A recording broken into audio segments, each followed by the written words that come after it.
Greetings, listeners, and welcome to this freaky show. I am your host, Travesty, and here with me is the Freak Joe. Joe, it's kind of a sad episode because it's the last freaky show of the year.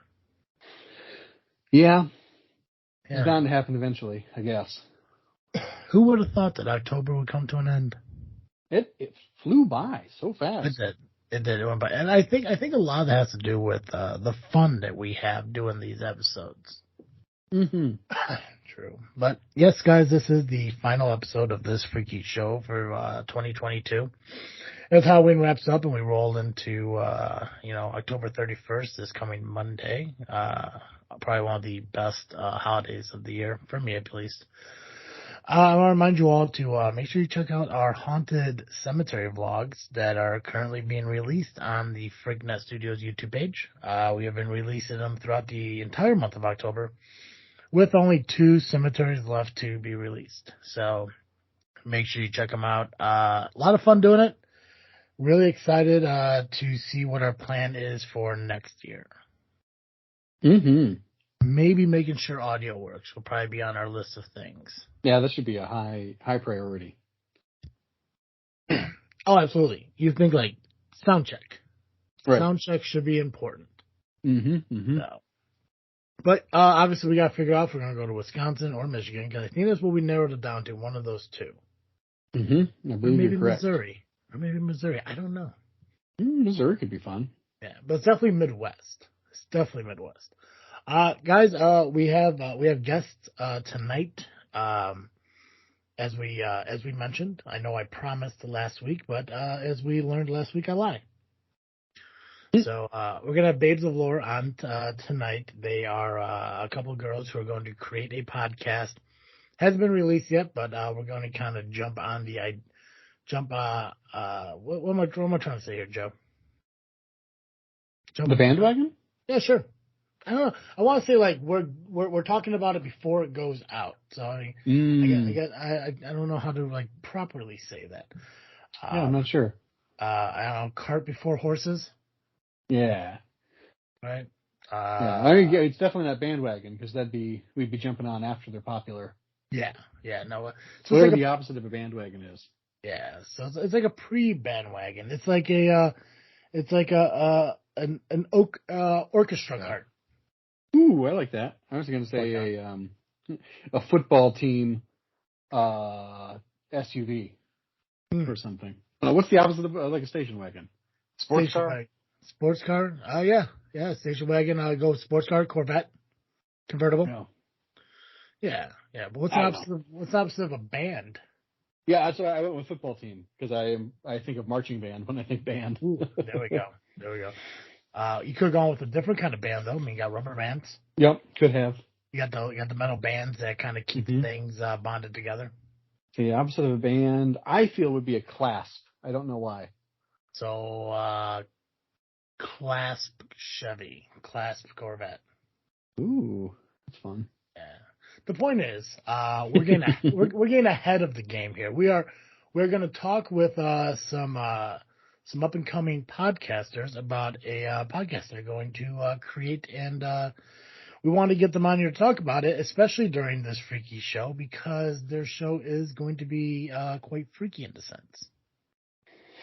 That's right. I'm looking forward to it. Yep. So I'm excited to talk to them. But before we get them on here, I just want to remind all of you guys that this episode of this freaky show is brought to you by CarterComics.com. That's right, guys. If you're looking for a place to purchase your comics, whether they be graded or raw, CarterComics.com is the best place for you to go. It's your one-stop shop for all your comic needs. Now you can go onto their website, CarterComics.com, scroll through the store, start clicking them, throwing them in a cart. You can use the discount code FREAKNET, that's FREAKNET. You'll save 10% on your entire order. But it doesn't stop at just CarterComics.com. CarterComics.com owns 4 different eBay accounts that you could also use our discount code on. All you gotta do is go to CarterComics.com, scroll to the bottom of the homepage, and all 4 links to their eBay accounts are right there. I don't know why, but Joe, you've been listening to me doing this plug right now, right? Mm-hmm. Okay. Did I say YouTube account or did I say eBay account the first time? I don't remember. In my head, you must have said eBay. I'm swearing I'm saying eBay, but in my head I'm just like, you said YouTube.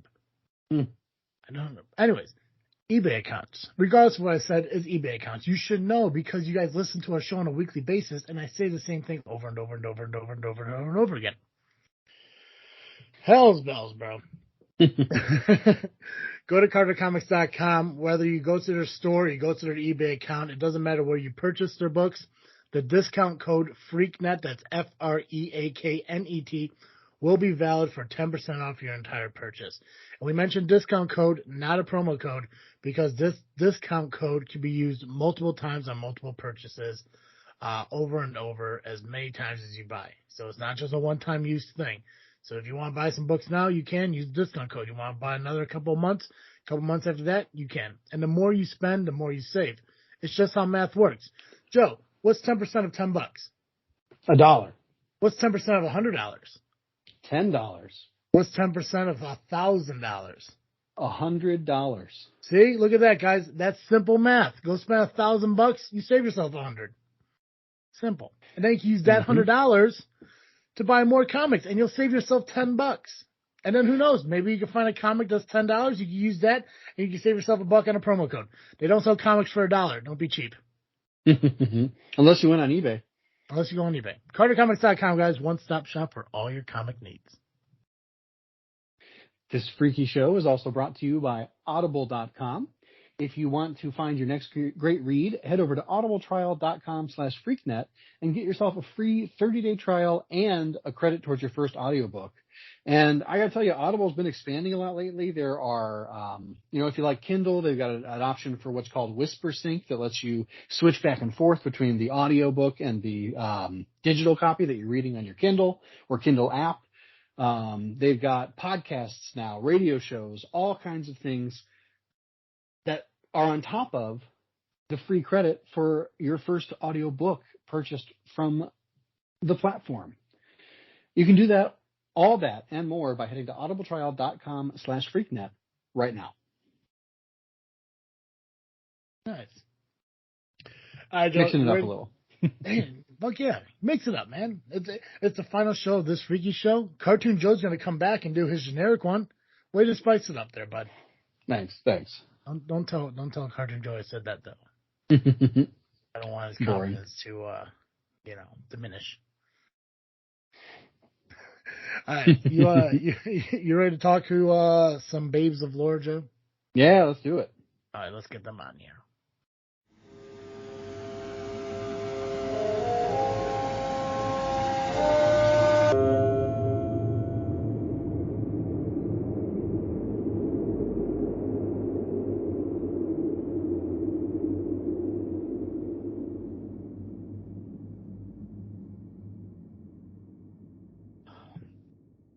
All right, guys. So me and the Freak Joe here are sitting here with two up-and-coming podcasters, Morgan and apparently weird spelling name Lindsay. Guys, thank you for being on the show. Thank you for having us. Thank you, Travis and Joe. Appreciate it. Thank you. 100%. I'm really excited to do this because, and I think, I can't remember if it was the last episode or the episode before, because we've actually been talking about your podcast throughout the entire month of October. Just for a couple of reasons. One, I want to put a lot of pressure on you guys to actually do it. And two, because we talk so much about Halloween and stuff throughout the month of October, that's why we don't refer to this show as this Freakin' show for these 4 weeks, but this Freaky show.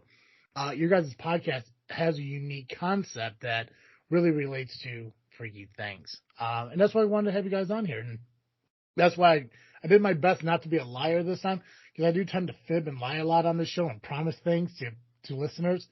I never do.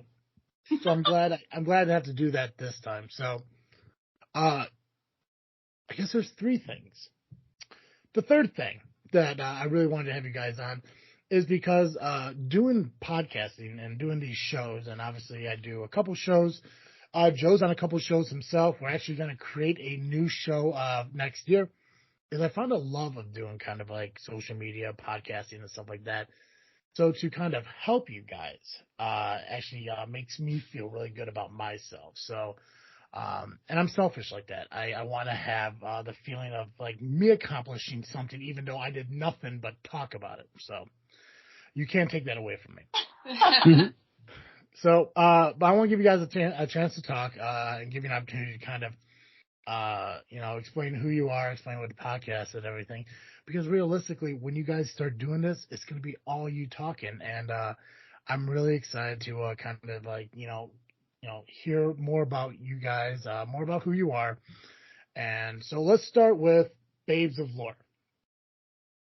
Go ahead. Go ahead and talk. I'm Morgan, Lindsay. I don't know whoever wants to start, but tell me about how you came up with the concept of the name and what a concept of what the show is. Well, this is Morgan. It doesn't matter. Anyway, sir. Oh, jeez. So, well, just like a little backstory. Lindsay and I are cousins by marriage. She's married to my cousin, Brian, and so this was all like her idea. She's the one who's the mastermind behind all the things, and so. She broke herself at Christmas last year. And so while she was all laid up, she was like, you know what? Let's do a podcast. And she's randomly called me while I was at work. So, yeah. So Lindsay, take it away. Talk about all the things. So, as Morgan so eloquently put it, so I mean, recently got into podcasts probably about a year ago, and, we just, her and I really just love the show and love everything about it, from, the lore and the scary stuff, and just, the people and the human drama and aspects of it.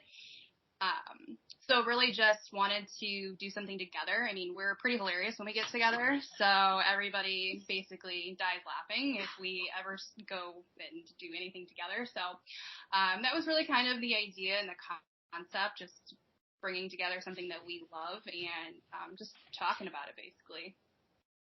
Gotcha.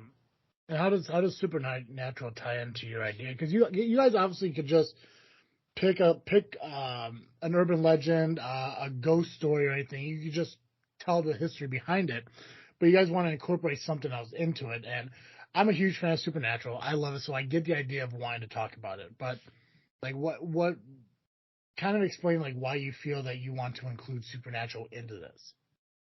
Yeah, so I mean, originally the idea was kind of like a rewatch podcast. It's kind of like a big trend right now, I feel like, but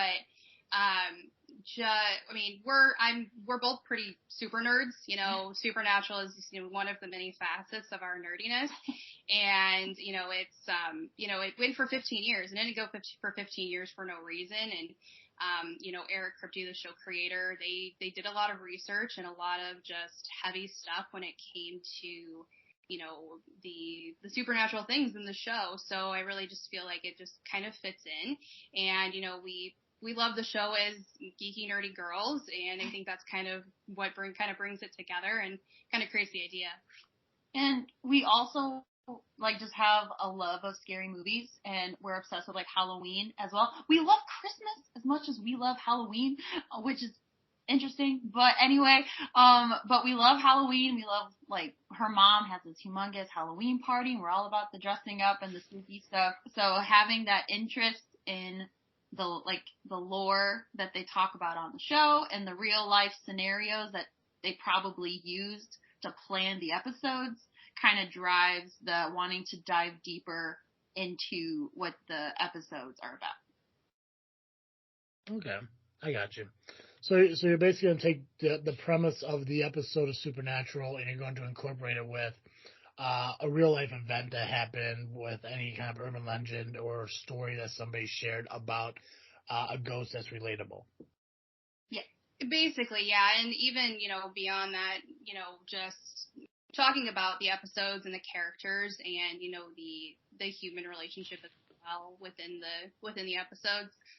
And also, not just like the supernatural creatures, but also, like the biblical aspect of things, the demons and the angels, and just really kind of, get a little philosophical about it, but also just, be funny and, bring a little humor to it as well.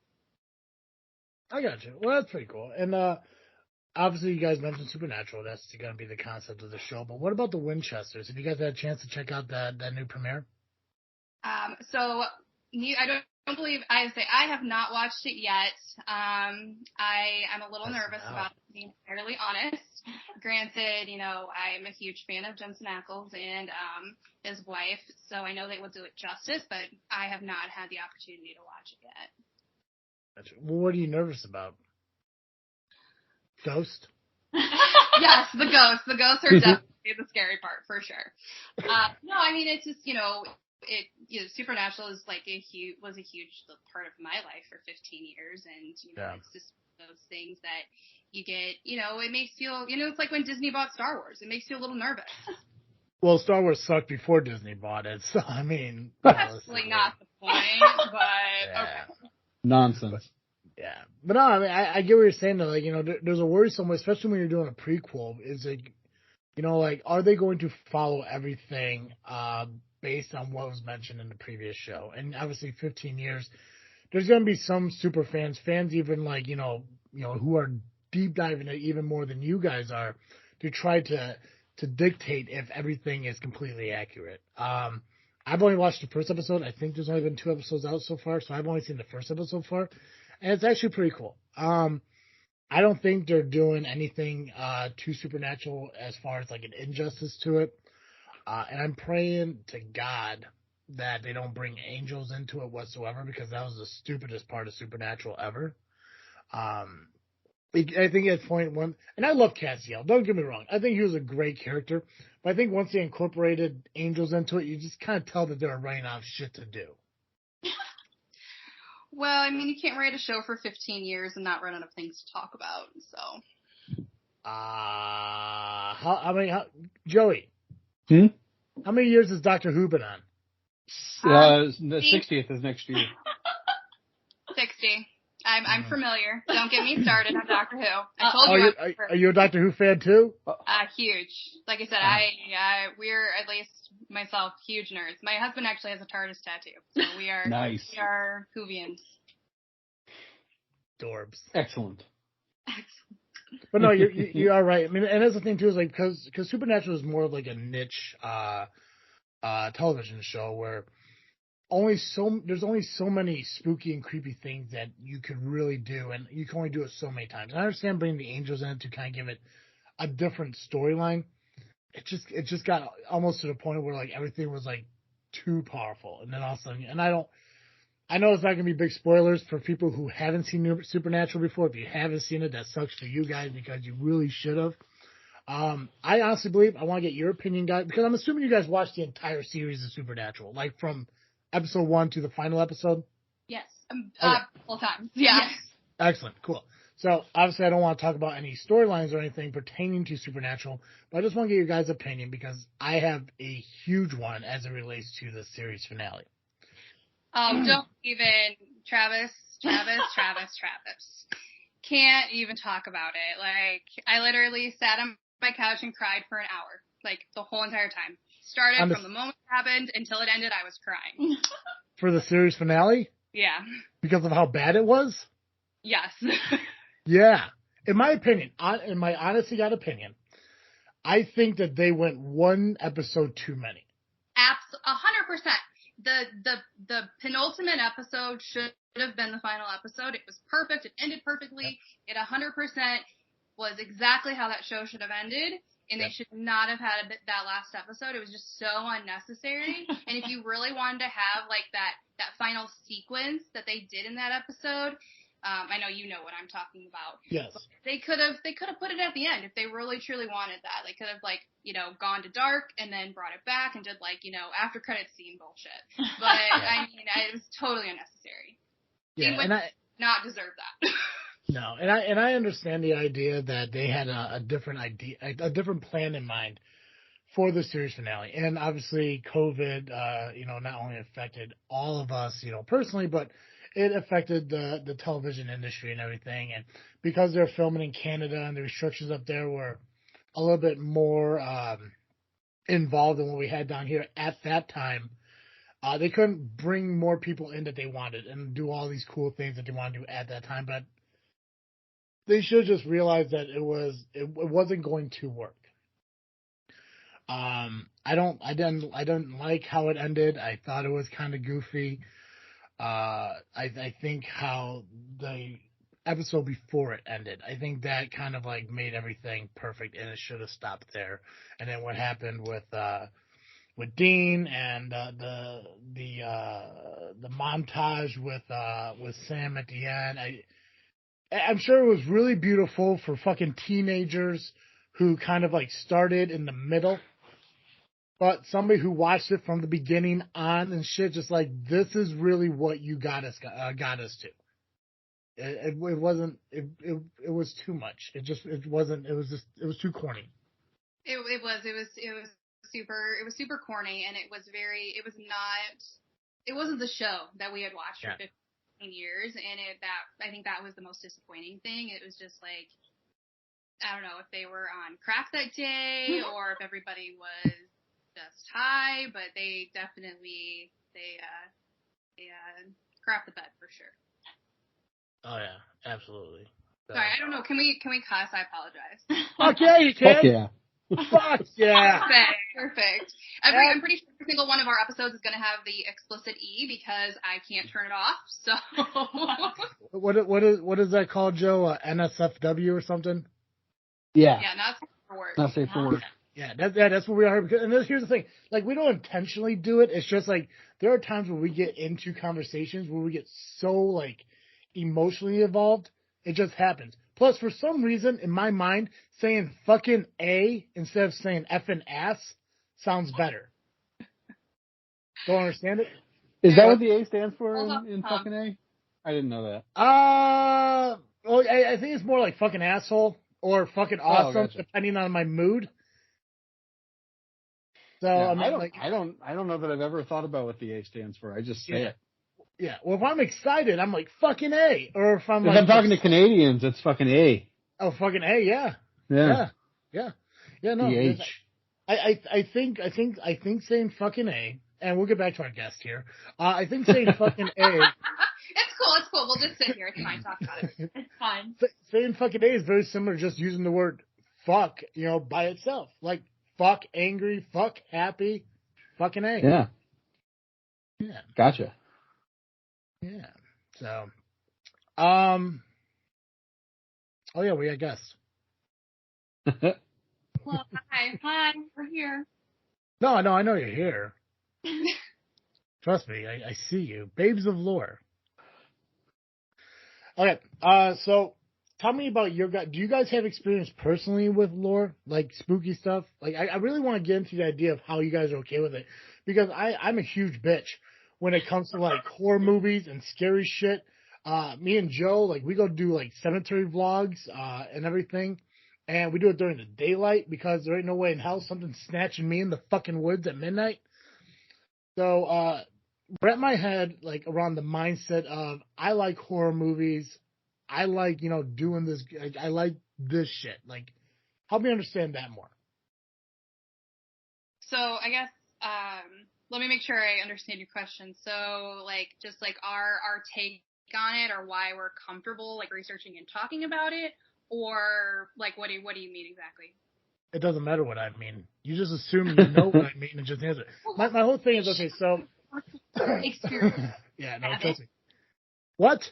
Let me share my personal experience, because as I'm talking to this gentleman about the idea of my podcast, he proceeds to tell me all kinds of spooky stories about cornfields and being in the dark when I have to walk to my car in the dark and drive in cornfields for 20 minutes, and then make me afraid to walk around my house in the dark. Helpful is what it is. Here's the thing, Morgan. What I said to you that day is what runs through my mind every time I drive in fucking situations like that. For those of you who don't know, I don't know if I mentioned it, Morgan's in wrestling school. Morgan's training, she's a bell girl who's training to be a wrestler. I think she should wrestle, but whatever. So the wrestling school that she's in is kind of out in the country and shit. So when I go to visit there and I have to drive home, I am 30 minutes away and I'm driving through country for 30 fucking minutes. And the entire time I'm doing that, I keep thinking to myself, some dude is going to walk out in front of my car and I either have to stop or just keep fucking going. Because one day something like that could happen. But I mean, so to kind of go back, because I do want to give Lindsay, and I guess, explain my question more. I am a bitch.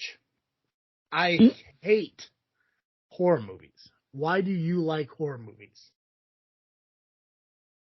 So for me personally, I'm not into like, you know, Michael Myers, Freddy Krueger, like the slasher like films. Like my favorite type is like hauntings and possessions. Like so something the real thing. So that's like true horror, because more than likely it could truly happen, right? So I think, you know, it's just the thrill of the realism of it, and the fact that, you know, it could happen. Michael Myers is not going to come and stab me, but I could get possessed by a demon. Well, let me tell you something, Lindsay, with a Y and an E. A. I, whatever. It's a fucking A. Fucking A.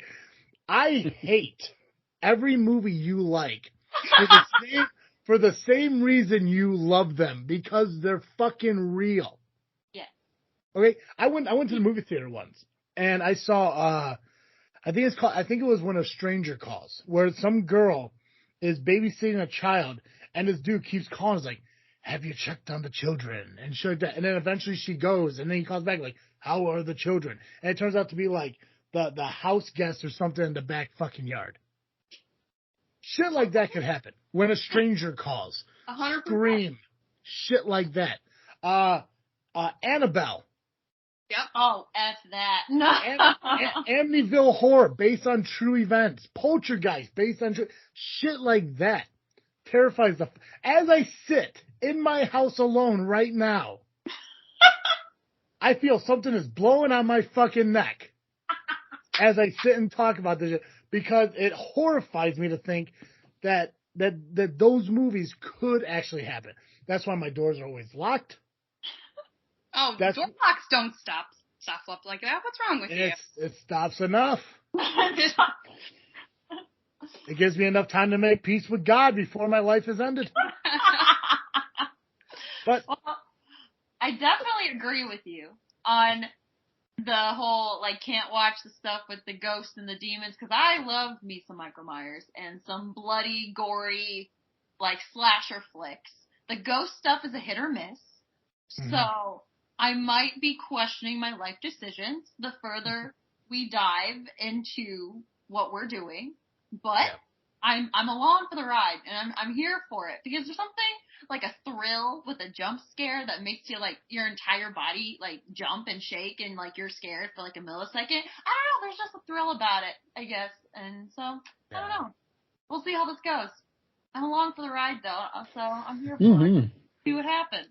Sounds like between the two of you, you've got basically all horror movies covered. Pretty much. We have a weird family. We love the scary movies. So ever since we were little kids, we watch all the scary things. So nice. I didn't like horror movies for years, but then because I had a family member show me the Tim Curry It. Oh no. When I was too young. But I've come around on them. My favorite's The Babadook.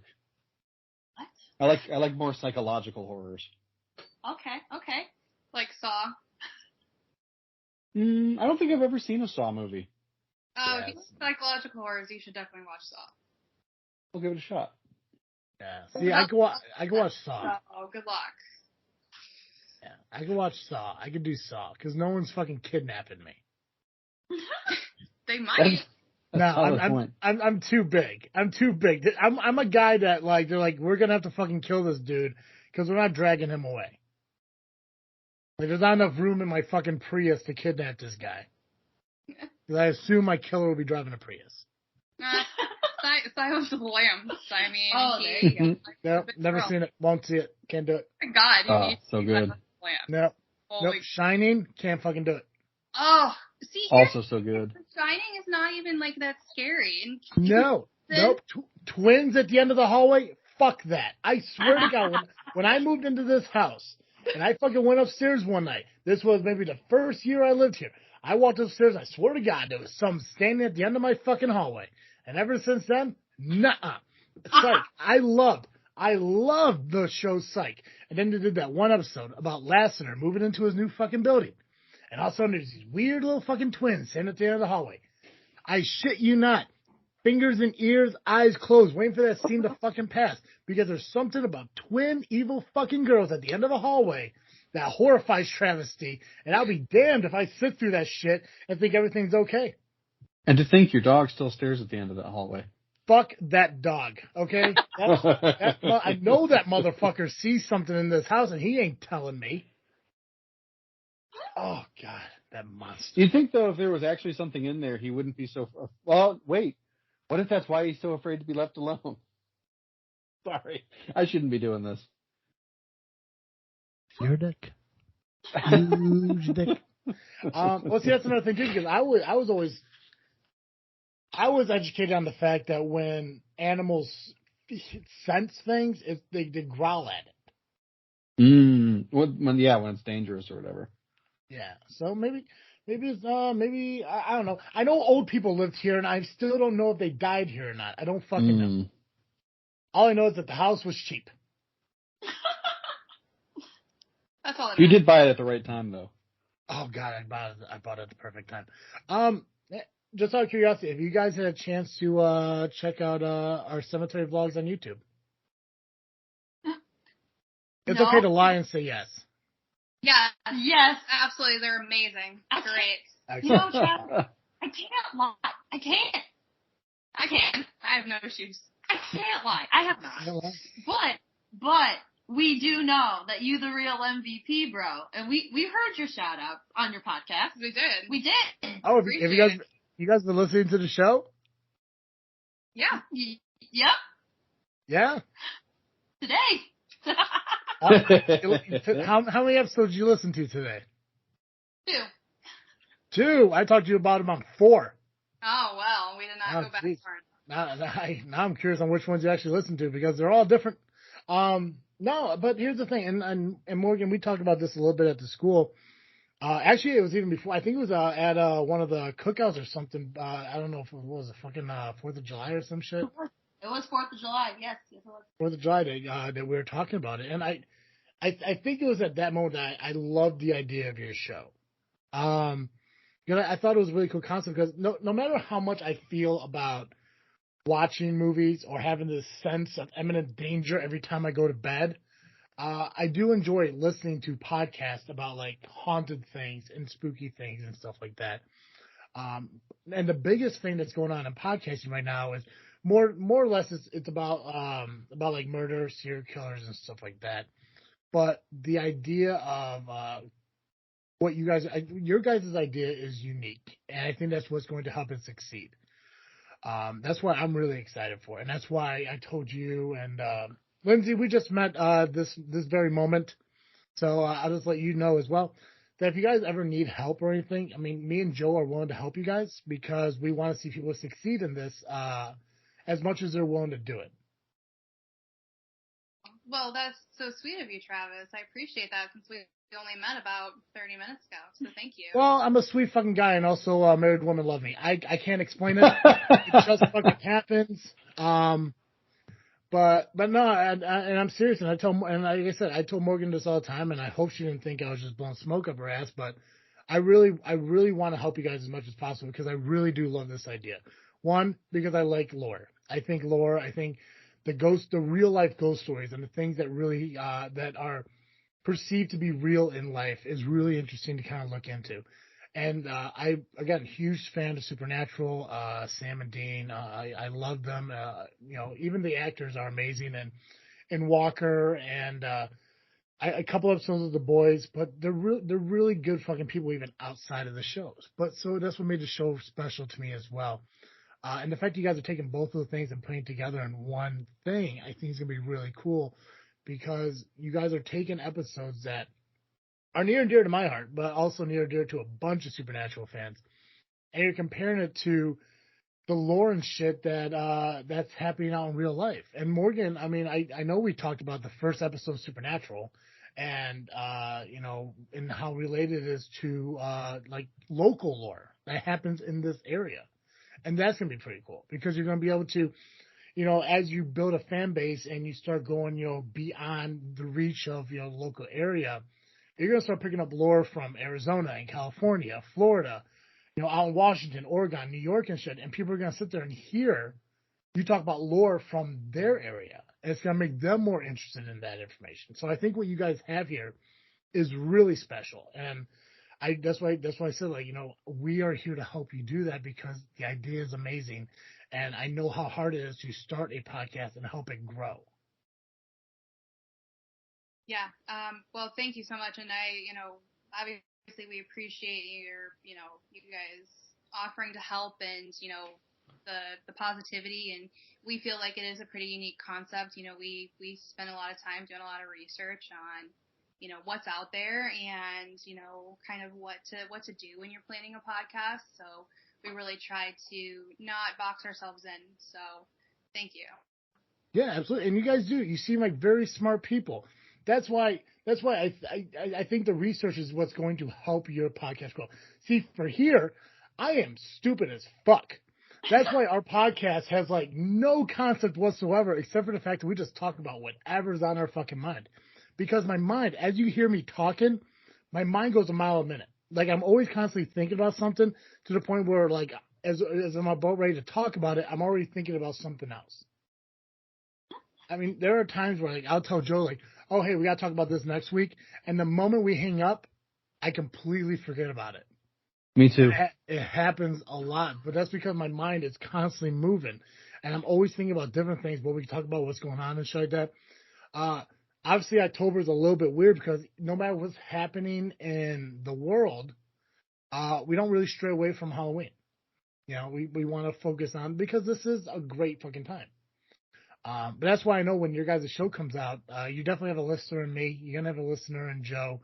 And I know your fan base is going to grow because it's like you said, Supernatural is a hot topic right now. A lot of it has to do with the Winchesters, but also because Jensen Ackles and Jared Padalecki are keeping themselves relevant in Joe, pop culture. Never mind, I didn't need you. Do you guys... So not to put you on the spot, even though I told Morgan I'm going to constantly keep putting you guys on the spot. Do you have an idea of when you want to release your first show? So our goal right now is to release our first episode on October 31st. So yep. Mondays are not going to be our normal release day.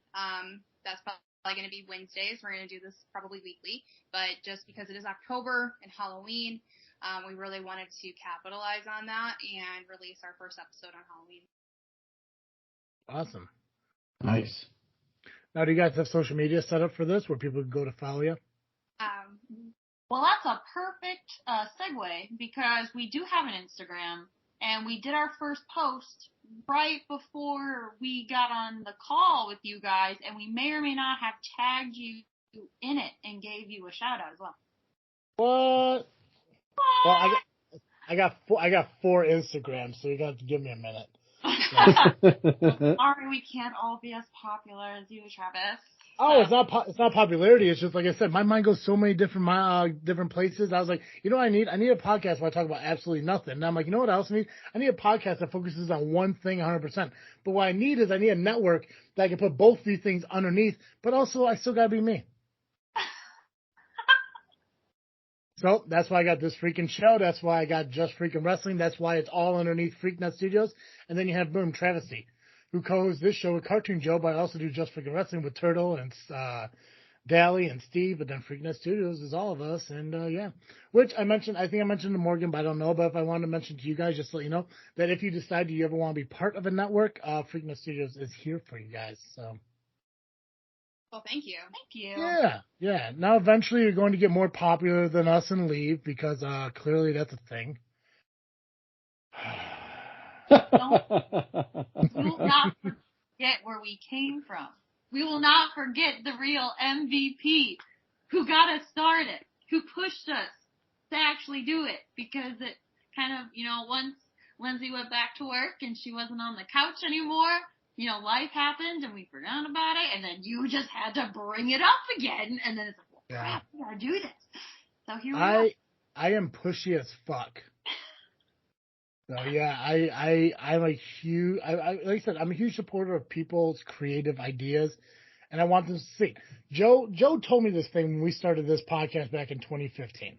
And then actually GCR, who's the co-host of another podcast Joe does, said the same exact thing. And I think we said it, maybe to Sarge, but other things. But what is that thing, Joe? Most podcasts only make it 8 episodes. So if you get past 8, you're doing better than like 99% of all podcasters. Right. All right. I mean, I think we can do that. Challenge accepted. Challenge accepted. Right. So all you guys, your focus right now is make it to the new year. That's it. We're 9 weeks. We're 9 weeks away from 2023. So the moment you're able to achieve that, you know that you're going in the right direction. And here's another thing I would tell you, and this could be different for you guys because, like I said, you guys are focusing on an individual fan base that I'm sure is going to help you grow pretty quick. Don't worry about the numbers at the beginning. Never focus on downloads and shit at the very beginning because that's going to eventually grow. So, followers on social media, as I told Morgan, focus on social media, focus on advertising your shit. Get your friends to share your posts and everything and get your name spread out there. I don't know if you guys are planning on using Podbean or however you are going to distribute your podcast, but Podbean is great. And like I said, you can create the RSS. I told Morgan all this. I don't know why I keep saying I told you guys, but whatever. You can use your RSS feed to promote it onto Google Podcasts, onto iTunes, onto Spotify, Pandora, everything like that. They have a live. I don't even know the word I'm trying to say. You could go live on Podbean if you decide to ever do a live episode and shit like that. So, I'm really happy for you guys. I'm really excited that you guys are doing this. I'm excited you guys are able to come on and talk to us about it. Yeah, no, absolutely. Thank you so much for having us on, and obviously the support, and just the advice and stuff that you've given to Morgan directly and, via her to me. So appreciate that. And sorry about last week. I had family in town, and it was got a little chaotic for me. No, it's totally okay. Morgan didn't fucking become my friend on Facebook till tonight. So, I'm just glad she was able to utilize all of my knowledge and be like, oh, maybe I should be friends with him. So, but you guys know how to reach out to us. We're always here. We're on Facebook, so you can always reach out to us if you have any questions. And if you want, I will listen to your show and I will give you constructive criticism because I do that sometimes, even not asked. Well, we always. You can't stop yourself. It's pathological. That's going to be a big thing for us is just feedback because it's going to be ever evolving. So we've decided it's the first 5 or 6 are truly going to really kind of be like a pilot. So we are going to be learning and changing and. Oh, 100%. Yeah, dude. You're I don't know, Joe. It probably took us I want to say a good 3 months to find a groove. Yeah. Well, we didn't know what we wanted, and I'm not sure we ever figured it out. No, well, because initially when we started this podcast, it was the first week in November 2015, and I didn't know how to intro it. We always came up with these weird fucking segments that lasted 1 or 2 episodes, and then they fucking went away. And then we finally, I think one day I just came up with this random fucking thing. Welcome everyone to this episode of This Freakin' Show, a weekly podcast with a little bit of something, a whole lot of nothing. I'm your host, Travis, and alongside me is, and then Cartoon Joe would say his name. We had Awkward Colin at that time.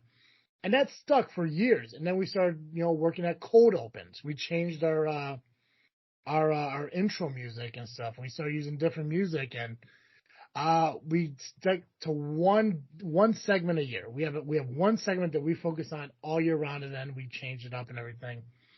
This Freaky Show always stays, but You're gonna find out that when you do this, and you guys may find what works for you, episode 3, but that doesn't mean 2 years from now you're like, we should probably change it up. You're gonna get bored of the intro music, or you want to change the intro in any kind of way, stuff like that. Just make sure you just keep an open mind and be creative about it. And absolutely, just remember you can edit shit. So if you screw up, don't think it's a failure. Just what's that saying about Edison and a light bulb, Joe? What the fuck is that thing? I don't know that one. Oh, come on. It's like, what the fuck is it? Like he didn't fail 1,000 times at making a light bulb. He just found 999 ways that a light bulb doesn't work. Oh, yeah, that's about right. That sounds You're right. supposed to be the smart one here, bro. Well, I don't know every quote. Oh, God. You read enough fucking placards and shit. You should know. I've never read that one. You are making me look bad in front of our guest. Wait, isn't it like you didn't fail? You just learned how not to do something blah, blah amount of times. Isn't that how that works? That's what I just said, but I didn't use the word blah, blah. But so that's there is a quote out there that says, I didn't fail, I just found a way that didn't work or something like that. It actually be one of my favorite quotes, but I haven't thought about it in fucking years. I guarantee you that I'm going to think about it all night and not sleep, so thanks for that one. All right, guys, Babes of Lore. Babes of Lore. Your Skype handle is really throwing me off. Babes of Lore. First episode is releasing this Halloween. And is it Podbean? Is that where you guys are going to release it? Yeah, we are using Podbean. Okay, cool. Did you get your RSS feed fill out for iTunes and Google Podcasts and Spotify? Sure. Yeah, maybe. That's exactly what we did. Yeah. I know that's not true because you can't do it until you have your first episode, but whatever. See, I told you. We can lie. We can do that. Good job not lying to me, Morgan. I didn't see anything. So we obviously we have not launched or uploaded our first episode yet, but all of that will be happening Monday the 31st. Okay, awesome. So October 31st, it is on Podbean. Make sure you guys look for Babes of Lore. Follow them on Instagram. I'm going to, as soon as, I get on my phone and do that. So, guys, I'm really happy that you're doing this. I'm really excited to see how you guys are going, forward with it. And who knows, maybe this time next year, you guys will be successful and we'll have you on again to kind of catch up. Yeah, absolutely. We'll come back whenever, and maybe we'll have you guys on as guests, talk about an episode. Yeah, we'll scare the crap out. Excellent. As long as we can cuss in it, because I won't be able to stop that. But I do pretty much know every single Supernatural episode. If you get me on, I recommend not one that involves fucking angels or the very last episode of the series. So the first episode that Castiel is on. Got it. Oh, you monsters. You mean when Dean comes back from purgatory? Wait, no, not purgatory. Where is it? I didn't raise you from perdition. There we go. Excellent. It's gonna be great. It's gonna be great. Yeah. Well, okay, real quick. One last question. I'm gonna let you guys go. Do you have a favorite Supernatural episode? Oh, there's only like 15 years worth of content. That's not hard. I know. Pick one. Well, while Lindsay's thinking, I have to say one of my favorites would probably be The French Mistake, where like Sam and Dean go into Jared and Jensen's world. I think that was pretty funny. I would say probably the one that always sticks out in my mind that I always think about is the Yellow Fever.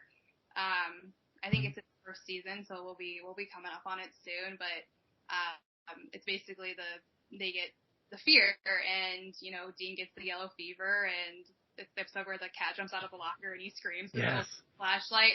I love it every single time. Like I die every single time I watch it. It's great. My favorite part of that episode is when he does "Eye of the Tiger" air guitar in the car. Well, that wasn't actually part of the episode, but that's okay. It is part of the episode. It's not part of the episode. It's after the episode. Okay, listen. Okay, holy shit. Ma'am. He listens to Eye of the Tiger in the episode, and he air guitars a little bit. The entire, like, him jumping on the hood, yeah, that's post-credit. But he does listen to Eye of the Tiger in the episode. Yeah, don't question me on shit. I'm 33 years old. I have so much free time. I can watch shit so much. But you've only seen a couple episodes of The Boys, so. I can't get into The Boys, but I want to just because Jensen Ackles in it. That's it. You have to catch up in order to watch the Jensen Ackles episode. So. No, I didn't. I just skipped to it. You fucking kidding me? I'm not gonna watch some bullshit that's stupid without him. He's a genius. Ah, geez, I know. That's why I skipped forward. It's like Walker. The concept of the show is stupid, but I like that Jared's in it, so I'm okay with it. I watched 2 episodes and I couldn't watch it anymore. Because it's not really Walker. They just used the name to get people to watch the show. Yeah, because, I mean, there's no such thing as Walker without Chuck Norris, so. That's true. My favorite episode of Supernatural, thanks for asking, is the Groundhog Day one. That's my favorite one. Oh, when it's Tuesday over and over and over again. Yeah, and Heat of the Moment. Yeah, that's one of my favorite ones. Joe, you don't watch Supernatural, so you don't have one, do you? I've never seen a single episode of it. That's correct. You know what's perfect, though? The song is the best part. See, Joe is going to be your perfect audience because now he can learn about the entire show without actually having to watch it. Well, no, now I'm going to have to watch it so I know what they're talking about before they talk about it. You know what you should do? You should listen to their podcast and then go watch the episode. Right? Just so you'd be like, oh, I know what's going to happen. Because I tell you right now, the first 1, maybe 2 seasons are definitely the creepiest of all the series. And I love that about the first couple of seasons. 100%. Okay. That's very true.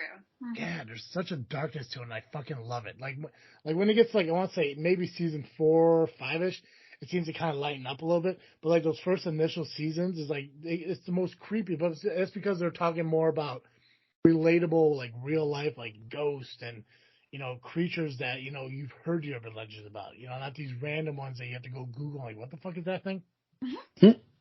It's so fucking awesome. The entire search for the dad, no spoilers, but whatever, is the best part of the entire series. So, guys, we're gonna let you go though because we got to hear Joey's got to read a short story.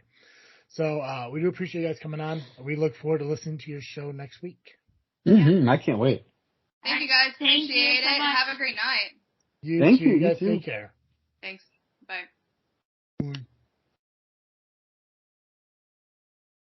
Oh, Joe, I'm excited for their show. Me too. I actually, while I was sitting here being quiet, I was also being productive. I went and I found their Instagram and liked it as our show. Oh, is our show? Yep. Perfect. My guy. I'll go like him with the other 3 fucking accounts I have. And then I also I went on Podbean and now I'm following them. Just as me though. Oh, gotcha. I'm really excited for them. It's like I said. I mean, like, I think their concept's really cool because it's different. I mean, you do got podcasts that talk about Supernatural, but all they're just talking about Supernatural. The fact that you're going to take 2 different things and merge them together, I think is going to be a really cool concept. I agree. But another cool concept that we have here is Freaky Tales. And Joe, I'm going to you know, open the floor. I don't know, fucking open the door, the floor, whichever one you choose. Yeah, do I? Here's your time. The final Freaky Tale of 2023, as heard by the Freak Show. That's right. 2022. God. Yeah. Whatever year we're in. Whichever year. It's the 2023th 2022 I've ever been through. It's right. It's just like fucking God. Just give me to 2030. Yeah. All right. So the final Freaky Tales by the Freak Show of 2022. Well, and as per usual, I want to end the season with an Edgar Allan Poe short story. This year, I'm sure you've noticed, listeners, that we've gone a little longer with the stories than we have in the past. But I don't know. I like it. And it's been interesting to have new stories we haven't read before. And so in that spirit, I have found a slightly longer short story by Edgar Allan Poe that I've never heard of before, and I hope you haven't either. I hope this is an adventure for all of us. It is titled Loss of Breath. A tale neither in nor out of Blackwood. O breathe not, etc. Moore's Melodies. The most notorious ill fortune must, in the end, yield to the untiring courage of philosophy, as the most stubborn city to the ceaseless vigilance of an enemy. Salmanasar, as we have it in the holy writings, lay 3 years before Samaria, yet it fell.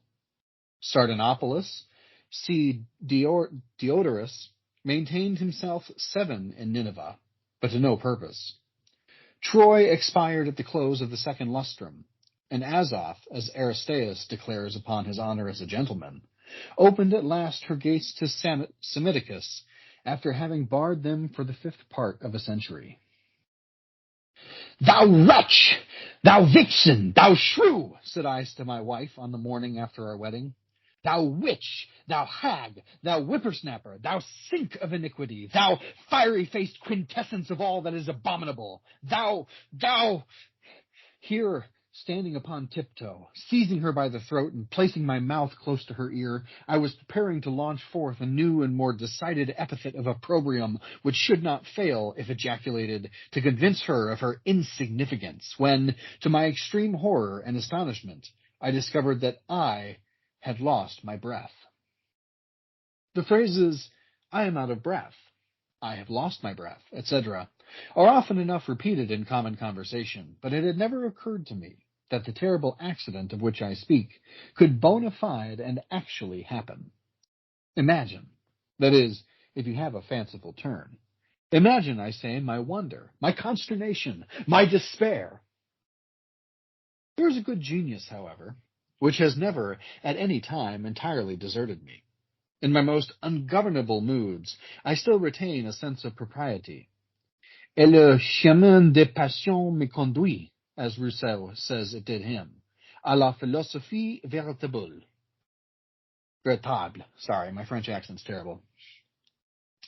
Although I could not at first precisely ascertain to what degree the occurrence had affected me, I hesitated, unhesitatingly determined to conceal at all events the matter from my wife until farther experience should discover to me the extent of this unheard-of calamity. Altering my countenance, therefore, in a moment from its bepuffed and distorted appearance to an expression of arch and coquettish benignity, I gave my lady a pat on the one cheek and a kiss on the other, and without saying one syllable, furious I could not, left her astonished at my drollery, as I pirouetted out of the room in a pas de zephyr. Behold me then safely ensconced in my private boudoir, a fearful instance of all the ill consequences attending upon irascibility, alive with the qualifications of the dead, dead with the propensities of the living, an anomaly on the face of the earth, being very calm, yet breathless. Yes, breathless. I am serious in asserting that my breath was entirely gone. I could not have stirred with it a feather if my life had been at issue, or sullied even the delicacy of a mirror. Hard fate! Yet there was some alleviation to the first overwhelming paroxysm of my sorrow. I found upon trial that the powers of utterance which, upon my inability to proceed in the conversations with my wife, I then concluded to be totally destroyed, were in fact only partially impeded. And I discovered that, had I, at that interesting crisis, dropped my voice to a singularly deep guttural, I might still have continued to her the communication of my sentiments. This pitch of voice, the guttural, depending, I find not upon the current of the breath, but on a certain spasmodic action of the muscles of the throat. Throwing myself upon a chair, I remained for some time absorbed in meditation. My reflections, be sure, were of no consolatory kind. 1,000 vague and lacrimatory fancies took my possession of my soul, and even the phantom suicide flitted across my brain. But it is a trait in the perversity of human nature to reject the obvious and the ready, to the far distant and equivocal. Thus I shuddered at self-murder as the most decided of atrocities. while the tabby cat purred strenuously upon the rug, and the very water dog sneezed assiduously under the table, each taking to itself much merit for the strength of its lungs, and all obviously done in derision of my own pulmonary incapacity. Oppressed with a tumult of vague hopes and fears, I at length heard the footstep of my wife descending the staircase. Being now assured of her absence, I returned with a palpitating heart to the scene of my disaster. Carefully locking the door on the inside, I commenced a vigorous search. It was possible, I thought, that concealed in some obscure corner or lurking in some closet or drawer might be found the lost object of my inquiry. It might have a vapory. It might even have a tangible form. Most philosophers, upon many points of philosophy, are still very unphilosophical. William Godwin, however, says in his Mandeville that invisible things are the only realities. This all will allow as a case in point. I would have the judicious reader pause before accusing such asseverations of an undue quantum of absurdity. Anaxagoras, it will be remembered, maintained that snow is black. This I have since found to be the case.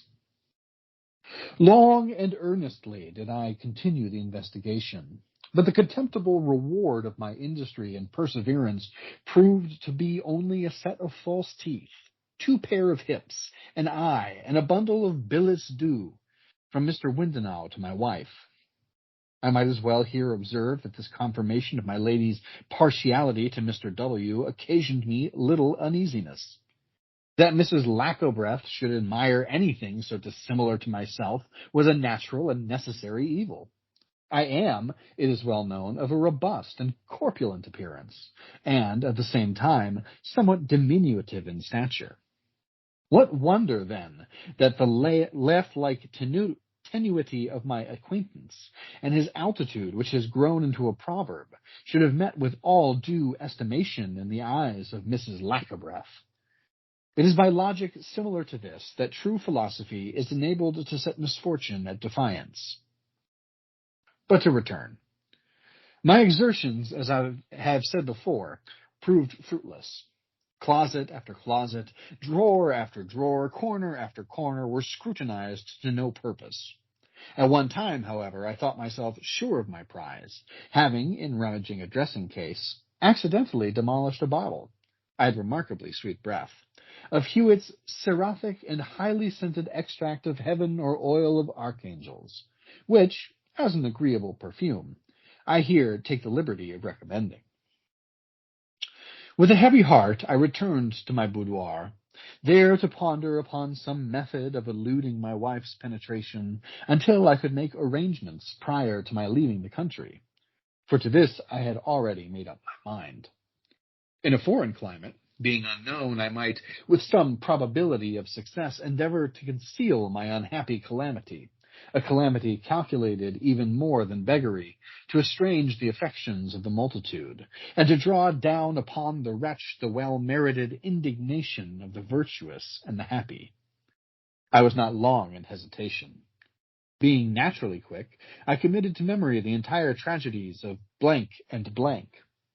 I had good fortune to recollect that in the accentuation of these dreams, or at least of such portion of them as is allotted to their heroes, the tones of voice in which I found myself deficient were altogether unnecessary, and that deep guttural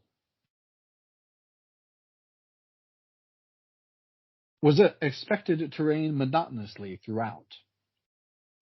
I practiced for some time by the borders of a well-frequented marsh.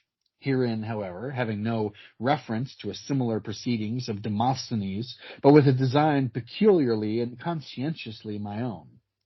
Thus armed at all points, I determined to make my wife believe that I was suddenly smitten with a passion for the stage.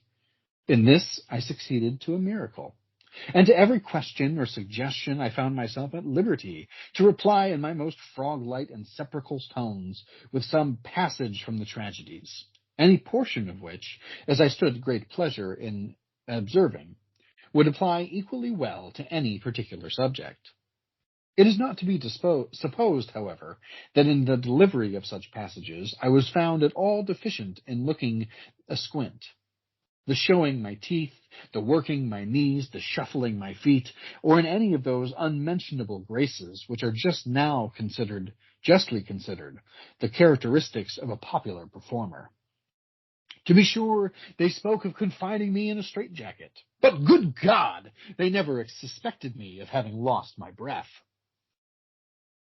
Having at length put my affairs in order, I took my seat very early one morning in the mail stage for blank, giving it to be understood among my acquaintances that business of the last importance required my immediate personal attendance in that city. The coach was crammed to repletion, but in the uncertain twilight the features of my companions could not be distinguished.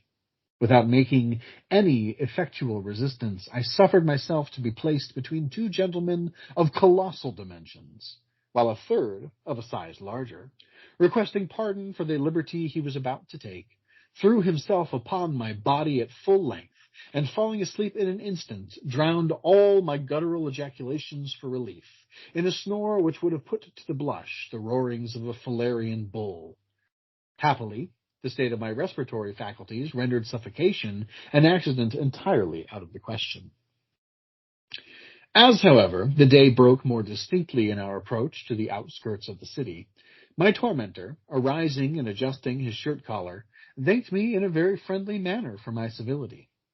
Seeing that I remained motionless, all my limbs were dislocated and my head twisted on one side, his apprehensions began to be excited, and, arousing the rest of the passengers, he communicated in a very decided manner his opinion that a dead man had been palmed upon them during the night for a living and responsible fellow-traveler, here giving me a thump on the right eye by way of evidencing the truth of his suggestion.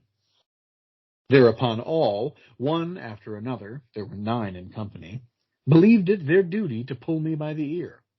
A young practicing physician, too, having applied a pocket mirror to my mouth and found me without breath, the assertion of my persecutor was pronounced a true bill, and the whole party expressed their determination to endure tamely no such impositions for the future, and to proceed no farther with any such carcasses for the present.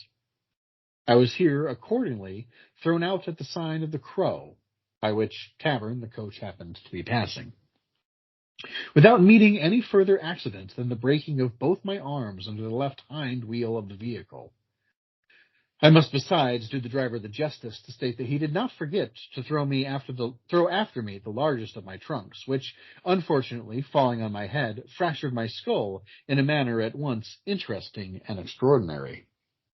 The landlord of the Crow, who was a hospitable man, finding that my trunk contained sufficient to indemnify him for any little trouble he might take in my behalf, sent forthwith for a surgeon of his acquaintance, and delivered me to his care with a bill and receipt for $25. The purchaser took me to his apartments and commenced operations immediately. Having, however, cut off my ears, he discovered signs of animation. He now rang the bell and sent for a neighboring apothecary with whom to consult in the emergency. In case, however, of his suspicions with regard to my existence proving ultimately correct, he, in the meantime, made an incision in my stomach and removed several of my viscera for private dissection. The apothecary had an idea that I was actually dead. This idea I endeavored to confute, kicking and plunging with all my might and making the most furious contortions, for the operations of the surgeon had, in a measure, restored me to the possession of my faculties. All, however, was attributed to the effects of a new galvanic battery, wherewith the apothecary, who is really a man of information, performed several curious experiments, in which, for my personal share in their fulfillment, I could not help feeling deeply interested. It was a source of mortification to me, nevertheless, that although I made several attempts at conversation, my powers of speech were so entirely in abeyance that I could not even open my mouth, much less then make a reply to some ingenious but fanciful theories of which, under other circumstances, my minute acquaintance with the Hippocratian pathology would have afforded me a ready confutation. Not being able to arrive at a conclusion, the practitioners remanded me for further examination. I was taken up into a garret, the surgeon's lady having accommodated me with drawers and stockings. The surgeon himself fashioned my hands and tied up my jaws with a pocket handkerchief, then bolted the door on the outside as he hurried to his dinner, leaving me alone to silence and to meditation. I now discovered, to my extreme delight, that I could have spoken had not my mouth been tied up by the pocket handkerchief. Consoling myself with this reflection, I was mentally repeating some passages of the play, as is my custom before resigning myself to sleep, when two cats, of a greedy and vituperative turn, entered at a hole in the wall, leapt up with a flourish a la Catalani, and alighting opposite one another on my visage, betook themselves to unseemly and indecorous contention for the paltry consideration of my nose. But as the loss of his ears proved the means of elevating to the throne of Cyrus the Magian or Megagush of Persia, and as the cutting off his nose gave Zopyrus possession of Babylon, so the loss of a few ounces of my countenance proved the salvation of my body. Aroused by the pain and burning with indignation, I burst at a single effort the fastenings in the bandage. Stalking across the room, I cast a glance of contempt at the feline belligerents, and, throwing open the sash to their extreme horror and disappointment, precipitated myself, very dexterously, from the window. The mail robber W., to whom I bore a singular resemblance, was at this moment passing from the city jail to the scaffold erected for his execution in the suburbs. His extreme infirmity and long-continued ill health had obtained him the privilege of remaining unmanacled, and habited in his gallows costume, a dress very similar to my own. He lay at full length in the bottom of the hangman's cart, which happened to be under the windows of the surgeon at the moment of my precipitation, without any other guard than the driver, who was asleep, and two recruits of the 6th Infantry, who were drunk. As ill luck would have it, I alit upon my feet within the vehicle. W., who was an acute fellow, perceived his opportunity. Leaping up immediately, he bolted out behind, and turning down an alley, was out of sight in the twinkling of an eye. The recruits, aroused by the hustle, could not exactly comprehend the merits of the transaction. Seeing, however, a man, the precise counterpart of the felon, standing upright in the cart before their eyes, they were of the opinion that the rascal, meaning W., was after making his escape. So they expressed themselves, and, having communicated this opinion to one another, they each took a dram, and then knocked me down with the butt ends of their muskets. It was not long ere we arrived at our place of destination. Of course, nothing could be said in my defense. Hanging was my inevitable fate. I resigned myself thereto with a feeling half stupid, half sanctimonious. Being little of a cynic, I had all the sentiments of a dog. The hangman, however, adjusted the noose around my neck. The drop fell. My convulsions were said to be a legible change extraordinary. Several gentlemen swooned, and some ladies were carried home in hysterics. Pinchot, too, availed himself of the opportunity to retouch, from a sketch taken upon the spot, his admirable painting of the Marsyas flayed alive. I will endeavor to depict my sensations upon the gallows. To write upon such a theme, it is necessary to have been hanged. Every author should confine himself to matters of experience. Thus, Mark Antony wrote a treatise upon drunkenness. Die I certainly did not.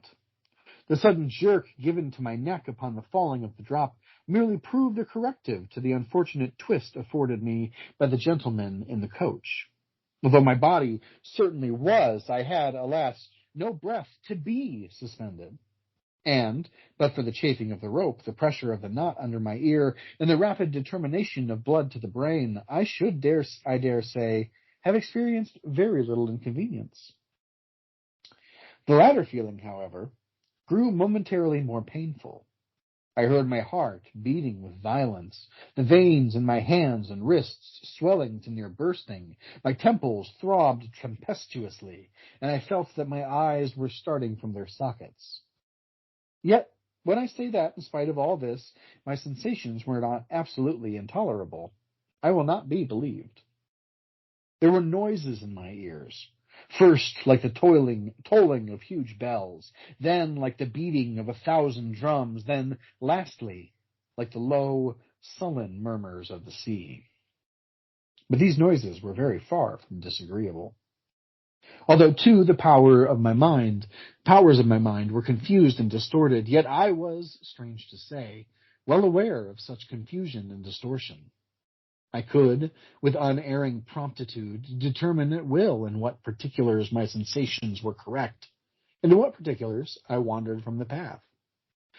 I could even feel with accuracy how far, to what very point such wanderings had misguided me, but still without the power of correcting my deviations. I took, besides, at the time, a wild delight in analyzing my conceptions.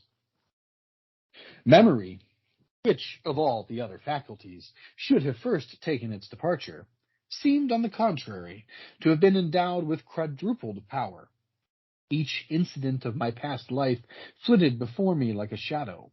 There was not a brick in the building where I was born, not a dog leaf in the primer I had thumbed over when a child, not a tree in the forest where I hunted when a boy, not a street in the cities I had traversed when a man, that I did not at that time most palpably behold. I could repeat to myself entire lines, passages, names, acts, chapters, books from the studies of my earlier days. And while I dare say the crowd around me were blind with horror or aghast with awe, I was alternately with Aeschylus, a demigod, or with Aristophanes, a frog.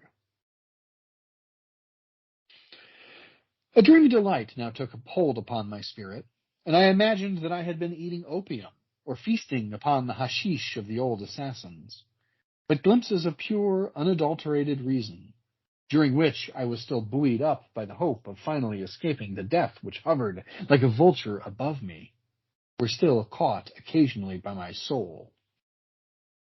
By some unusual pressure of the rope against my face, a portion of the cap was chafed away, and I found to my astonishment that my powers of vision were not altogether destroyed. A sea of waving heads rolled around me. In the intensity of my delight, I eyed them with feelings of the deepest commiseration, and blessed, as I looked upon the haggard assembly, the superior benignity of my proper stars. I now reasoned, rapidly I believe, profoundly I am sure, upon principles of common law, propriety of that law especially for which I hung, absurdities and political economy which till then I had never been able to acknowledge, dogmas and the old Aristotelians now generally denied, but not less intrinsically true. Detestable school formulae in Bourdon and Garnier and Lacroix, synonyms of crab, lunar lunatic theories in Saint Pierre, falsities in the Pelham novels, beauties in Vivian Grey, more than beauties in Vivian Grey, profundity in Vivian Grey, genius in Vivian Grey, everything in Vivian Grey.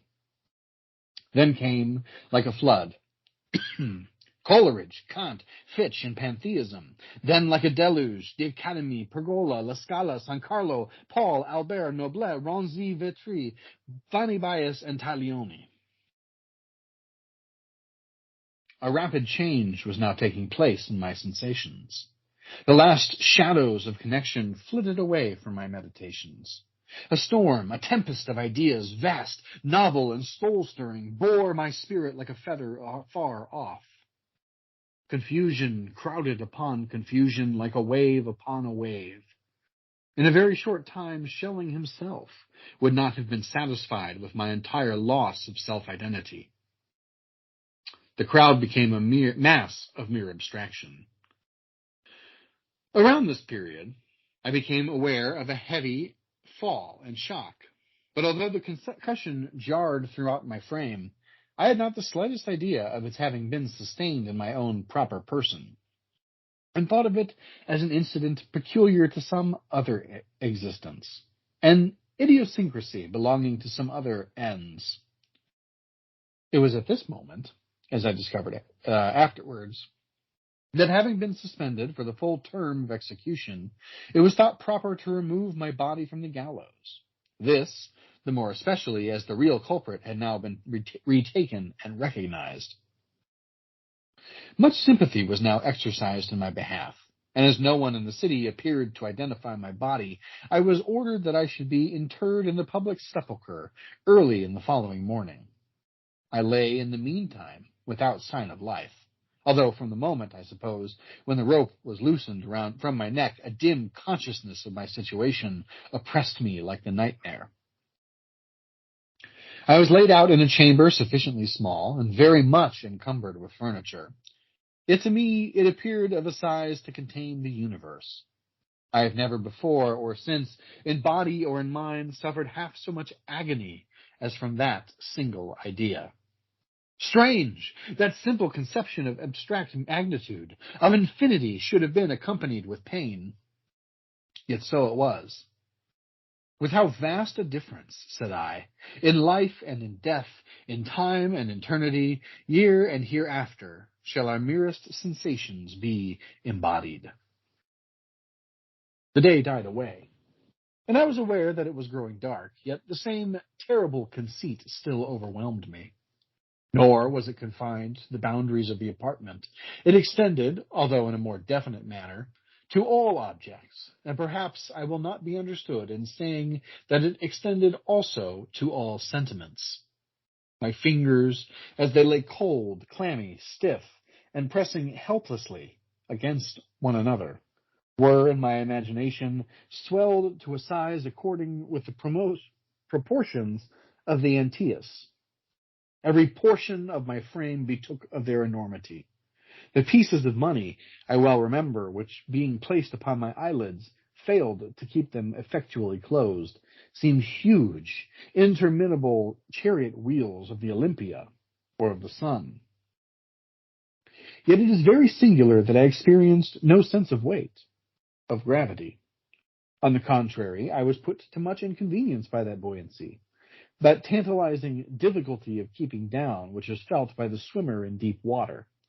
Amid the tumult of my terrors, I laughed with a heavy internal laugh, to think what incongruity there would be, could I arise and walk, between the elasticity of my motion and the mountain of my form. The night came, and with it a new crowd of horrors. The consciousness of my approaching interment began to assume new distinctness and consistency, yet never for one moment did I imagine that I was not actually dead. This, then, I mentally ejaculated, this darkness which is palpable and oppresses with a sense of suffocation, this is indeed death. This is death. This is death the terrible, death the holy. This is the death undergone by Regulus, and equally by Seneca. Thus too shall I always remain, always remain. Reason is folly, and philosophy a lie. No one will know my sensations, my horror, my despair. Yet will men still persist in reasoning, and philosophizing, and making themselves fools. There is, I find, no hereafter but this. This is the only eternity. Oh, what Beelzebub, what an eternity! To lie in this vast, this awful void, a hideous, vague, and unmeaning anomaly, motionless, yet wishing for motion, powerless, yet longing for power, forever, and forever.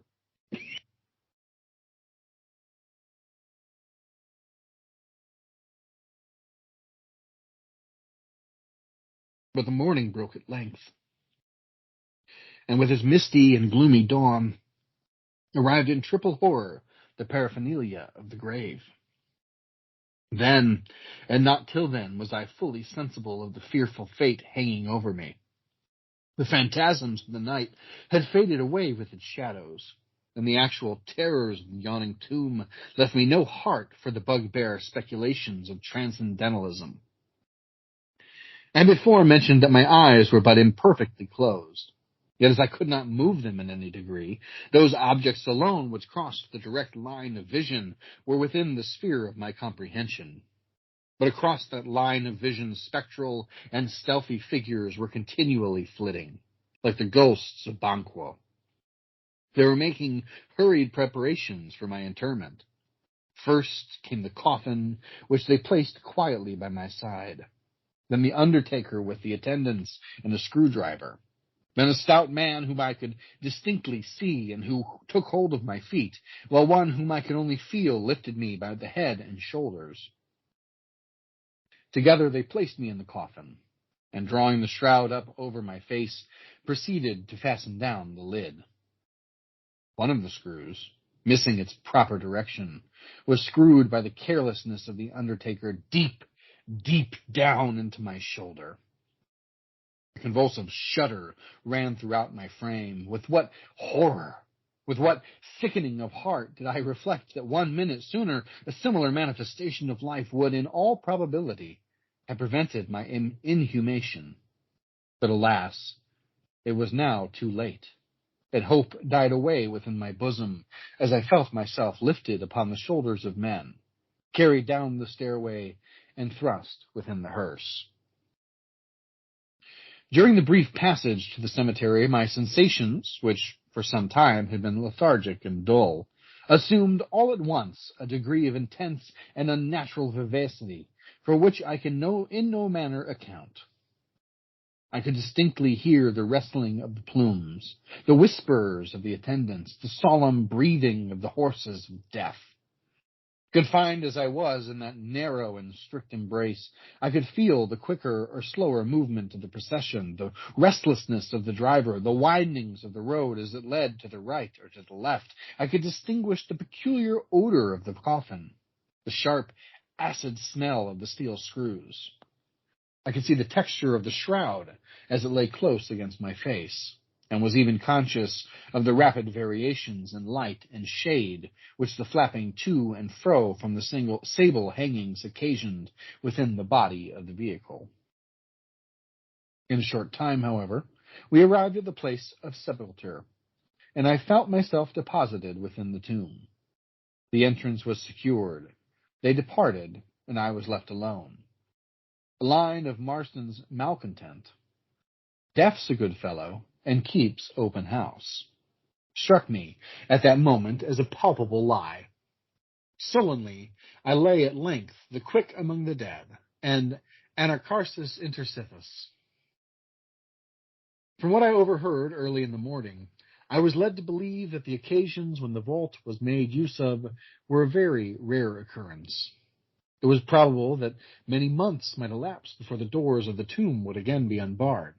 And even should I survive until that period, what means could I have more than at present of making known my situation or of escaping from the coffin?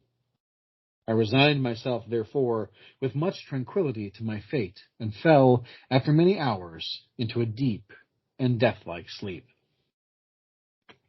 How long I remained thus is to me a mystery. When I awoke, my limbs were no longer cramped with the cramp of death. I was no longer without the power of motion. A very slight exertion of sufficient force was sufficient to force off the lid of my prison, for the dampness of the atmosphere had already occasioned decay in the woodwork around the screws. My steps, as I groped around the sides of my habitation, were, however, feeble and uncertain, and I felt all the gnawings of hunger with the pains of intolerable thirst. Yet, as time passed away, it is strange that I experienced little uneasiness from these scourges of the earth, in comparisons with the more terrible visitations of the fiend ennui. Stranger still were the resources by which I endeavored to banish him from my presence. The sepulchre was large and subdivided into many compartments, and I busied myself in examining the peculiarities of their construction. I determined the length and breadth of my abode, I counted and recounted the stones of the masonry, but there were other methods by which I endeavored to lessen the tedium of my hours. Feeling my way among the numerous coffins ranged in order around, I lifted them down one by one and, breaking open their lids, buried myself in speculations about the mortality within. This, I reflected, tumbling over a carcass, puffy, bloated, and rotund. This has been, no doubt, in every sense of the word, an unhappy, unfortunate man. It has been his terrible lot not to walk, but to waddle, to pass through life not like a human being, but like an elephant, not like a man, but like a rhinoceros. His attempts at getting on have been mere abortions, and his circumgyratory proceedings a palpable failure. Taking a step forward, it has been his misfortune to take 2 towards the right and 3 towards the left. His studies have been confirmed to the philosophy of Crabbe. He can have had no idea of the wonders of a pirouette. To him, a pas de papillon was but an abstract concept. He never ascended the summit of a hill. He has never viewed from any steeple the glories of a metropolis. Heat has been his mortal enemy. In the dog days, his days have been the days of a dog. Therein he has dreamed of flames and suffocation, of mountains upon mountains, of Pelion upon Ossa. He was short of breath, to say all in a word. He was short of breath. He thought it extravagant to play upon wind instruments. He was the inventor of self-moving fans, windsails, and ventilators. He patronized DuPont, the bellows maker, and died miserably attempting to smoke a cigar. His was a case in which I feel deep interest, a lot in which I sincerely sympathize. But here, said I, here, and I dragged spitefully from his receptacle a gaunt, tall, and peculiar-looking form, whose remarkable appearance struck me with a sense of unwelcome familiarity. Here, said I, here is a wretch entitled to no earthly commiseration. Thus saying, in order to obtain a more distinct view of my subject, I applied my thumb and forefinger to his nose, causing him to assume a sitting position upon the ground, held him thus at the length of my arm while I continued my soliloquy. Entitled, I repeated, to no earthly commiseration. Who indeed would think of compassionating a shadow? Besides, has he not his full share of the blessings of mortality? He was the originator of tall monuments, shot towers, lightning rods, Lombardy poplars. His treatise upon shades and shadows has immortalized him. He went to early college and studied pneumatics. He then came home, talked eternally, and played upon the French horn. He patronized the bagpipes. Captain Barclay, who walked against time, would not walk against him. Wyndham and Albrecht were his favorite writers. He died gloriously while inhaling gas. Levique flatu crompur, like the Fama Pudicite and Hieronymus. He was indubitably a... How can you, interrupted the object of my animadversions, gasping for breath and tearing off with a desperate exertion the bandage around his jaws. How can you, Mr. Lackabreath, be so infernally cruel as to pinch me in that manner by the nose? Did you not see how they had fastened up my mouth? And you must know, if you know anything, what a vast superfluity of breath I have to dispose of. If you do not know, however, sit down and you shall see. In my situation, it is really a great relief to be able to open one's mouth, to be able to expatiate, to be able to communicate with a person like yourself who do not think yourself called upon at every period to interrupt the head of a gentleman's discourse. Interruptions are annoying and should undoubtedly be abolished. Don't you think so? No reply, I beg you. One person is enough to be speaking at a time. I shall be done by and by, and then you may begin. How the devil, sir, did you get into this place? Not a word, I beseech you. Been here some time myself. Terrible accident. Heard of it, I suppose. Awful calamity. Walking under your windows some short while ago, about the same time you were stage struck. Horrible occurrence. Heard of catching one's breath, eh? Hold your tongue, I tell you. I caught someone else's. Had always had too much of my own. Met Blab at the corner of the street, wouldn't give me a chance for a word. Couldn't get in a syllable edgeways. Attacked, consequently, with epilepsis. Blab made his escape, damn all fools. They took me up for dead and put me in this place. Pretty doings, all of them.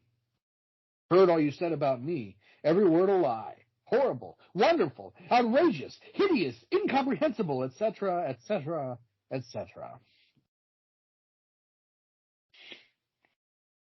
It is impossible to conceive my astonishment at so unexpected a discourse, or the extravagant joy with which I had become gradually convinced that the breath so fortunately caught by the gentleman, who I soon recognized as my neighbor Wind enough, was in fact the identical expiration mislaid by myself in the conversations with my wife.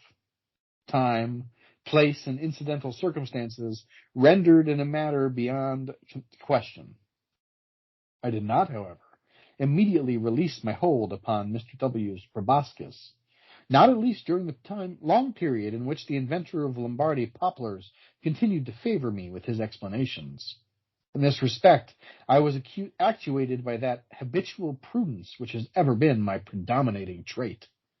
I reflected that many difficulties may still lie in the path of my preservation, which extreme exertion on my part would be alone able to surmount. Many persons, I considered, are prone to estimate commodities in their possession, however valueless to the then proprietor, however troublesome or distressing, in precise ratio with the advantages to be derived by others from their attainment, or by themselves from their abandonment. Might not this be the case with Mr. Windenough, in displaying anxiety for the breath of which he was at present so willing to get rid? Might I not lay myself open to the exactions of his avarice? There are scoundrels in this world, I remembered with a sigh, who will not scruple to take unfair opportunities even with a next-door neighbor. And, this remark is from Epictetus, it is precisely at that time when men are most anxious to throw off the burden of their own calamities that they feel the least desirous of revealing them to others. Upon considerations similar to these, and still retaining my grasp upon the nose of Mr. W., I accordingly thought proper to model my reply. "Monster," I began in a tone of the deepest indignation, "monster and double-winded idiot! Dost thou, whom, for thine iniquities, it has pleased heaven to accurse with a twofold respiration, dost thou, I say, presume to address me in the familiar language of an old acquaintance? I lie, forsooth, and hold my tongue, to be sure, pretty conversation indeed to a gentleman with a single breath. And all this, too, when I have it in my power to relieve the calamity under which thou dost so justly suffer, to curtail the superfluities of thine unhappy respiration." Like Brutus, I paused for a reply, with which, like a tornado, Mr. Windenough immediately overwhelmed me. Protestation followed upon protestation, and apology upon apology. There were no terms with which he was unwilling to comply, and there were none of which I failed to take the fullest advantage. Preliminaries being at length arranged, my acquaintances delivered me the respiration, for which, having carefully examined it, I gave him afterwards a receipt. I am aware that by many I shall be held to blame for speaking in a manner so cursory of a transaction so impalpable. It will be thought that I should have entered more minutely into the details of an occurrence by which, and all this is very true, much new light might be thrown upon a highly interesting branch of physical philosophy. To all this, I am sorry that I cannot reply. A hint is the only answer which I am permitted to make.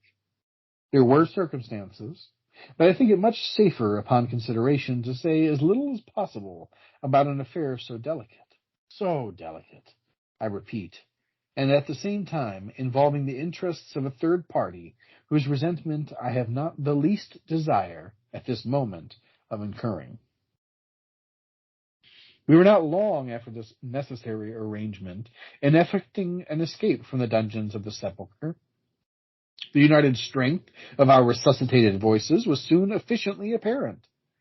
Scissors, the Whig editor, republished a treatise upon the nature and origin of subterranean noises. A reply, rejoinder, confutation, and justification followed in the columns of an Ultra Gazette. It was not enough until the opening of the vault to decide the controversy, that the appearance of Mr. Windenough and myself proved both parties to have been decidedly in the wrong. I cannot conclude these details of some very singular passages in a life at all times sufficiently eventful, without again recalling to the attention of the reader the merits of that indiscriminate philosophy, which is a sure and ready shield against those shafts of calamity, which can be neither seen, felt, nor fully understood. It was in the spirit of this wisdom that, among the ancient Hebrews, it was believed the gates of heaven would be inevitably opened, so that one sinner or saint who with good lungs and implicit confidence should vociferate the word Amen.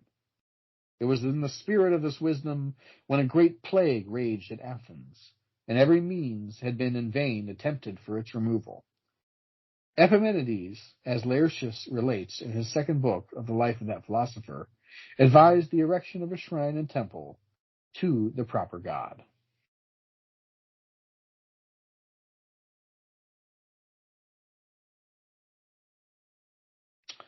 The end, apparently. That ended abruptly.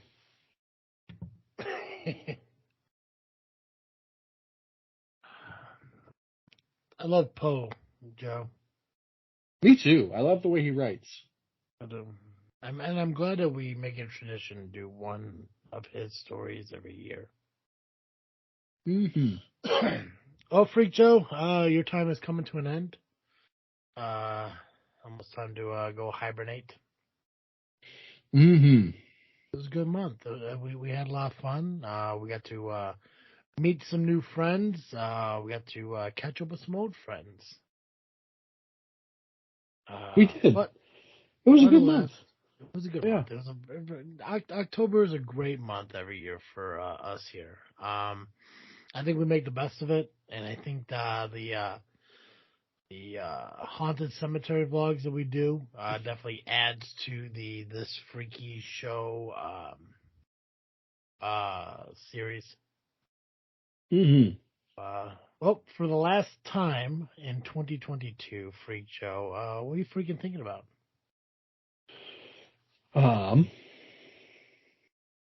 Well, I have found myself continuing to go through House in spite of myself. Yeah. Yeah. It's just a good show, and it's so comforting to have something that has like a decent mystery and solid answers, and just we're at the point in the series where he doesn't always cure the person at the end, but for the most part, the person ends up cured, and it's just comforting, Yeah, it's nice, and I do feel like I'm at the very least I'm learning a lot of medical jargon. Mm-hmm. Just watching the show, and so I feel like as I was reading this, it felt like an episode of House. Somebody who somehow isn't able to breathe but doesn't die. Yeah. Good analogy. Good comparison there, Joe. Fuck yeah. Thank you. What about you? What are you freaking thinking about? Jeez.